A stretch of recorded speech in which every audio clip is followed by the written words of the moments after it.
waxaan rabnaa inaanu qiro waxaanu u jeedno iyo waxaanu aragnay Xuseen oo ninkii hagar yaqaan buu yiri waa habaar qabe ninna hagagi maayo ee runtaan heeg u mariyay hadii aan hamiyay aakhiraan laga habaabayna inaanu sheegno wixii fiican garbaan u leena wixii dhaliilana inaanu ayadana sheegno garbaan u leena waxaan leenahay soo dhawaada waxaan rajaynaynaa adinkoo sidaa noogu timaadeen kasii sharaf badanna wada bixitibin doonaa hadii alla idmo hawl kama daalooyin hogadii baa lagu jiraa wax badan waxbaad bilowdeen wax badanna waa idin hareen waxaan aad ugu mahad celinaynaa hawshii aad bilowdeen dadkii ka qayb qaatay oo reer gaalkacyood oo deganaa oo ganacsato lahaa oo odayaal lahaa oo caquul lahaa oo dumar lahaa oo ciidamo lahaa oo aanu kala harin oo idinku garab siiyay hawshii aad qabateen waxaan u mahad celinaynaa guddigii dawladdu u xil saartay arrimahaas oo si geesinimo iyo daacadnimo leh ku wajahay baan u mahad celinaynaa ayaga laftooda waxaan leenahay ducaan ugu daraynaa ayagoo ilaahay mahad haydan ka gaarto waxa dambana way idin la shaqaynaynaa waxaan cadayn karayaa anigu magaalada waxaan ku leeyahay hadalkayga dhab loo maqlimayaan malaynayaa anigu waxaan cadayn karayaa magaalada anigu waxaan ku leeyahay guryaha ugu roon mid ku jira hadii uu ku yimaado maxaan ku sheegaa jabinta oo danta bulshada loogu shaqaynayo oo magaalada sharafteeda loogu shaqaynayo raali baan ku noqonayaa waliba waa ku horgalayaa hadii alla dadka arinta wada waxaan aad iyo aad ugu dheeraysanayaa gacan hal lagu siiyo wixii haray iyo wixii tagayba wixii tagay waa lagu siiyay macnaha oo la qabtay waxa harayna waa gacan in lagu siiyo dadka inoo shaqaynayo ilaahay inoo soo diray nin oo maxaan ku sheegaa iska miskiin ah oo aan garanayn dan umadeed iyo dan dawladeed iyo wax loo yimid iyo waxa loo socdo lala tashanayo loo burburinayo meelaha qaarkood oo dabaqyo ka dhisnaayeen bilaash wixii ka dhisnaa wax ka fiican oo soo jeeta ummadda Soomaaliyeed oo halkan mudug taqaana baa la rabaa in laga sameeyo hadii alla idmo sida rajaynayo hal la sugo oo hal la fiiriyo nin walba haduu meel ku dhago xatab ah dad xun baynu noqonaynaa intaas haddaan dhaafo waxaan u gudbayaa xagga nabadgelyada ha laga shaqeeyo oo ha laga wada shaqeeyo oo dadka reer mudug ama ha ahaadeen dhinaca haddaan hadda oran lahaa galmudug waxaan ka baqayaa in eeday ugu raacdo niman kale yiri annaga ku haysana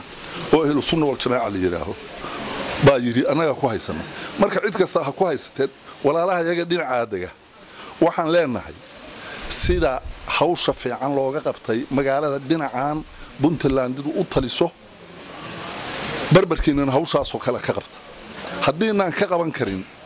annaga idin qabanaynaa nasiya waqti iyo fasax oo nala shaqeeyo sidaas baan leenahay waxaan ognahay inagu walaalaynu nahay ilma abti ilma habreed ilma eedo nin iyo sodogi nin iyo seedigi waxa aynu kala nahay ma jirto mudugna hadii rabbi idno laba khad ma yeelanayso khadka cagaaran waa baaba'aya mudug bay noqonaysaa waxaana hogaaminaya hadii rabbi idmo cidii ku haboon hogaanka oo ma taqaana istaahila baa hogaaminaya taasna waa in la ogaado weeye fariin yar waxaan ka leeyahay dawladda federaalka waxa weeye dawladda dhexe oo Soomaaliya ay leedahay waxa lagu guul daraystay wax kasta oo la isku dayay madaxweynayaashii tirada badnaa iyo ra'iisul wasaarayaashii tirada badnaa oo hadda ka hor federaalka soo maray waxaan u malaynayaa marka inaan wali la helin hogaanka Soomaaliya cidii ku haboonayd oo wax isu keenay lahayd inaan wali la helin baan rajaynayaa waxaan hubaa shacabka Soomaaliya dad fiican weeye hadday helaan hogaan fiican waxaan idinka rajaynaynaa in aad isu soo jiidaan oo isu soo dhaweysaan xantu waa badan tahay dadka Soomaaliyeed xantu waa badan tahay hadeer waqti uma hayo ma sheegi karo nin odayana waa iguma haboona inaan hadeer waxyaalaha qaarkood fagfago iguma haboona xantu waa badan tahay xamar ka jidha waxaan la qaran karin marka dawladda ad hadda ay xamar laga hogaaminayo ciidamada UNISOM oo yimid tacaddi badan bay geysteen waxay ka geysteen qooxle hadda waxay ka geysteen marka waxay ka geysteen gado waxay ka geysteen bakool tu'ad ka tiraahayna male